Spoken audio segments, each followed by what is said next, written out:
Aujourd'hui, c'est à la mine de Ben Guerir que la recherche et le développement dans la construction des pistes à base des rejets miniers qui ont été générés par les opérations minières prend son départ. La piste, c'est la partie la plus sollicitée dans la mine, vu donc le trafic et le flux intense par jour des moyens de transport. Aussi, le stade de transport, c'est la phase la plus coûteuse dans la chaîne de production. Donc, d'où la nécessité d'un tel projet de recherche innovant et durable.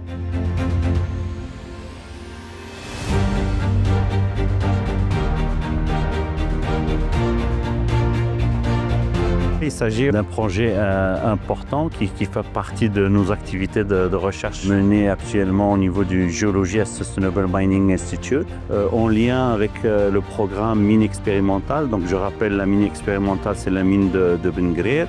Donc on a eu à développer une activité de recherche qui a commencé avec des études de laboratoire et qui s'est achevée sur le terrain, et donc avec bien sûr une montée au niveau de la maturité des technologies TRL.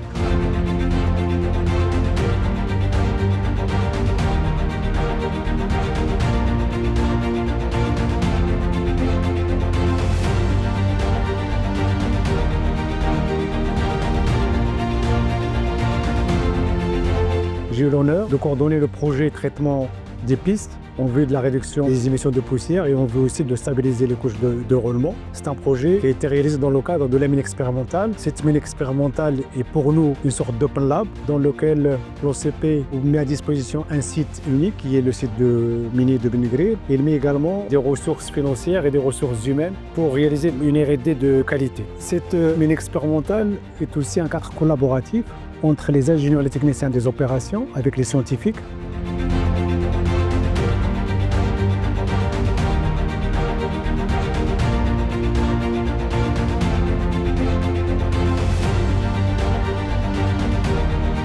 Il y a quelques années, des tests ont été exécutés à la mine, mais avec d'autres produits tels que les polymères, mais malheureusement avec des résultats limités.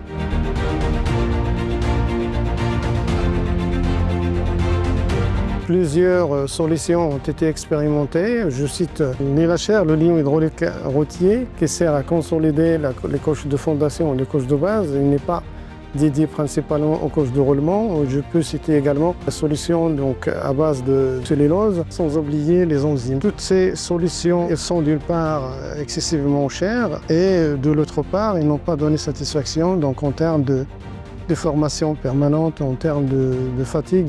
Ils ont observé une chute de résistance remarquable en cas d'humidification.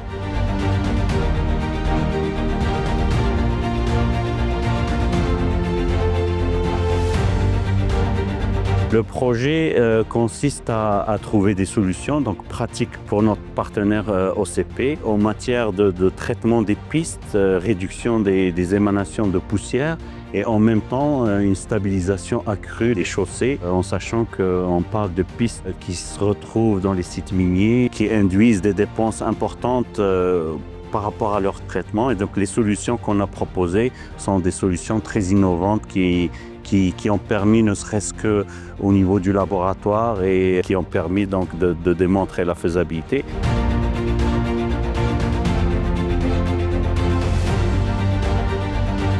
C'est un projet reposant sur la réutilisation des matériaux issus de la production minière et que ce sont des produits durables tels que par exemple les rejets miniers.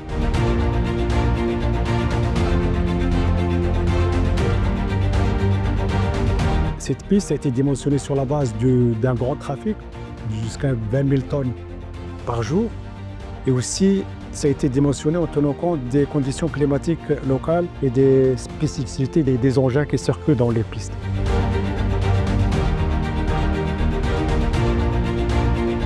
Au GSMI, nous concevons des solutions innovantes qui sont basées sur le recyclage des matériaux à partir des rejets de la mine. Ici, devant nous, on est en présence d'un premier démonstrateur. Il s'agit d'une première étape de mise à l'échelle de la solution développée par les chercheurs du GSMI et qui consiste en la construction d'une piste expérimentale de 300 mètres linéaires. Le contrôle de qualité de l'exécution des travaux est une étape importante. C'est la raison pour laquelle nous avons mobilisé un laboratoire agréé pour nous accompagner dans le contrôle de qualité des matériaux utilisés pour qu'ils répondent aux exigences en vigueur et aussi pour s'assurer de l'atteinte des performances définies au préalable. Au cours de plusieurs années de recherche multidisciplinaire, nous avons atteint un niveau technologique très élevé, un TRL7 avec cette planche d'ici.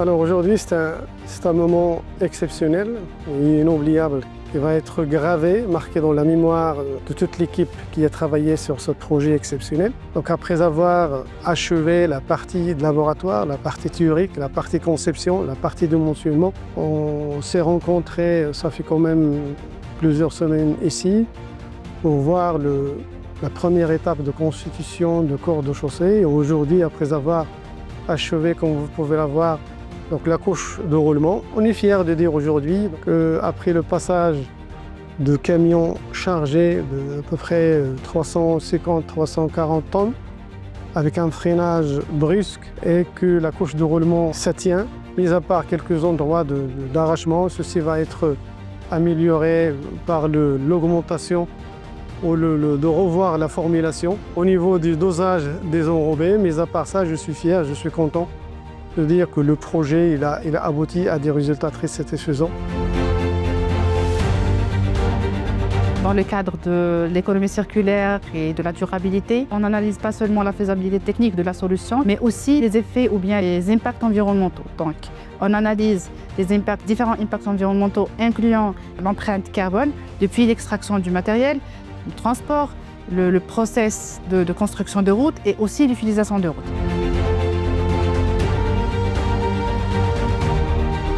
Je tiens à remercier les collègues de l'OCP, le directeur du site Belgré, les ingénieurs, les techniciens, ainsi que tous les collègues de GSMI pour leur engagement en vue de la réussite de ce projet.